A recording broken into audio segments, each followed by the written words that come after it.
Vendredi 5 février 2021, mesdames et messieurs, bonjour et bienvenue dans le 6h30 au cœur de Matin Bonheur.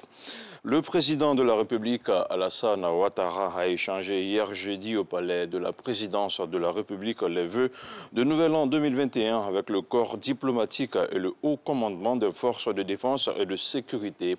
Le porte-parole du corps diplomatique, le nonce apostolique, Monseigneur Paolo Borgia, et celui des armées, le chef d'état-major général, le général Lassana Doumbia, ont, au nom de leurs entités respectives, présenté au chef de l'État, à la première dame, Madame Dominique Ouattara, et à leur famille des vœux de santé, de réussite, de bonheur, de prospérité et de paix.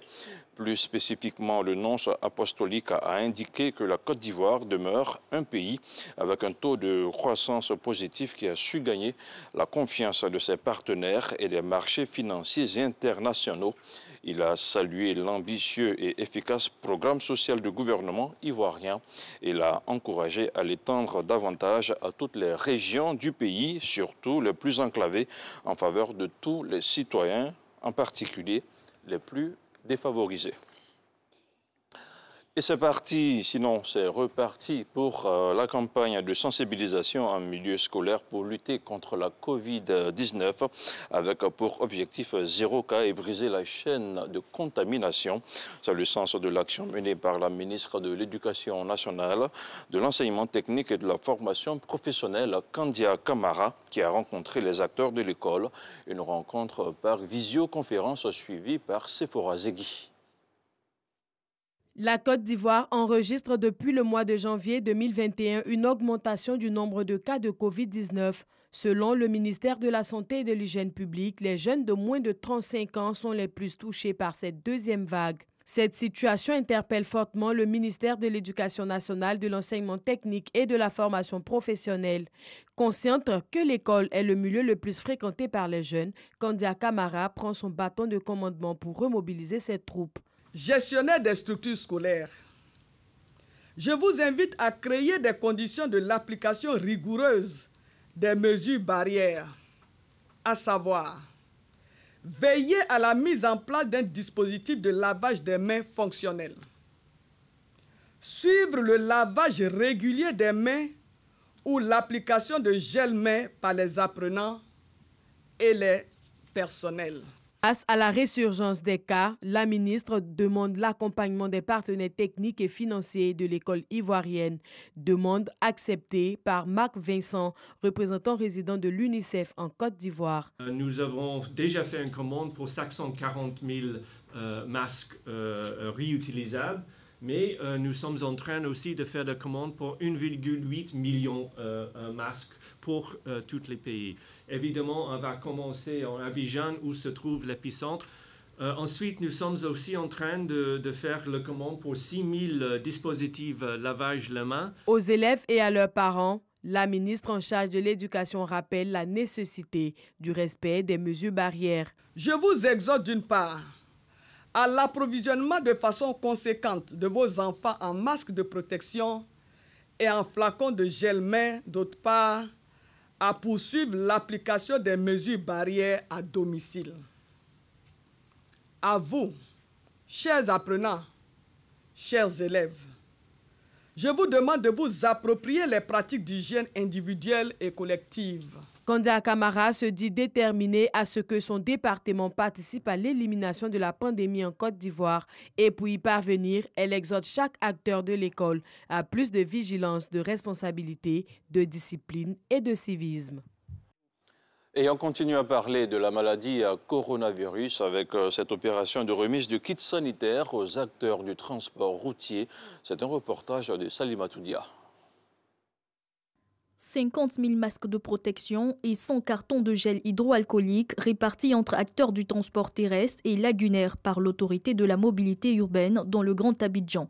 Ce 4 février, en pleine recrudescence de nouveaux cas de Covid-19. Il faut qu'on redouble d'efforts et que d'ores et déjà, on oblige un peu tous les usagers qui prennent les transports en commun, c'est un appel qu'on lance, qu'ils se procurent un cache-nez, qu'ils continuent, n'est-ce pas, d'utiliser les gels hydroalcooliques et le lavage des mains qui visiblement n'est pas aussi cher que ça. Des petites observations doivent être faites pour qu'on puisse aussi se protéger et protéger les autres. Le secteur des transports a enregistré 110 milliards de francs CFA de pertes en raison de la crise sanitaire, selon une étude.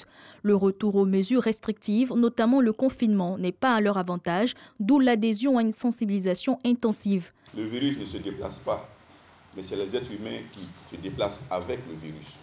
Nous osons croire que la position transversale qu'a le transport dans cette situation aujourd'hui permet que le transport routier soit considéré comme un facteur de propagation de la pandémie. Le geste, il est symbolique certainement, mais le geste, il est important.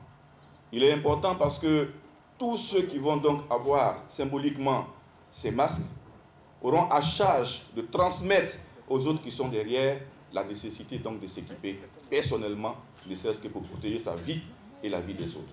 La Muga apporte ainsi sa voix à celle d'une vaste sensibilisation déjà entreprise auprès des populations pour le respect des mesures barrières. L'actualité hors de chez nous conduit en Casamance, où les principales bases du Front Sud du mouvement des forces démocratiques casamançaises MFDC sont tombées. Le rapport de force a tourné en faveur de l'armée sénégalaise. Les rebelles se sont repliés plus à l'ouest, un repli tactique pour tenter de reconstituer de nouvelles bases. Dans cette guerre silencieuse sans couverture médiatique, ni le Sénégal ni le MFDC ne communiquent sur un quelconque bilan. L'armée sénégalaise mène depuis une dizaine de jours des opérations militaires de sécurisation face aux indépendantistes de Casamance qui luttent depuis 1982 pour l'indépendance de la région méridionale du Sénégal. Au Mali, la structure composée d'une quinzaine de membres qui co-organisent les élections avec le ministère de l'administration territoriale et la délégation générale aux élections DGE a été dissoute en début de semaine. Pour le gouvernement malien, c'est légal, mais pour une frange de la classe politique comme les partis du M5 qui se sont réunis hier jeudi à Bamako, cette dissolution entre plutôt dans le cadre d'une stratégie du gouvernement pour contrôler à son avantage les élections générales de l'an prochain. Pour le ministère malien de l'administration territoriale, le mandat des membres de la Commission électorale nationale indépendante étant arrivé à terme, sa dissolution de l'institution était normale. Hors du continent africain, maintenant aux États-Unis, Joe Biden annonce la fin du soutien américain dans la guerre au Yémen, reconquérir le rôle de l'Amérique dans le monde et remettre ses valeurs au centre de la politique étrangère américaine. C'est ainsi que Joe Biden a écrit la diplomatie qu'il entend mener. Le président américain s'est rendu jeudi au département d'État. C'est la première administration à qui il rend visite depuis son investiture. Joe Biden a opté pour un ton ferme à l'égard des pays qui attentent aux droits de l'homme et à la démocratie. Et voilà, c'est tout pour ce point d'information au cœur de Matin Bonheur. Je vous retrouve vendredi prochain.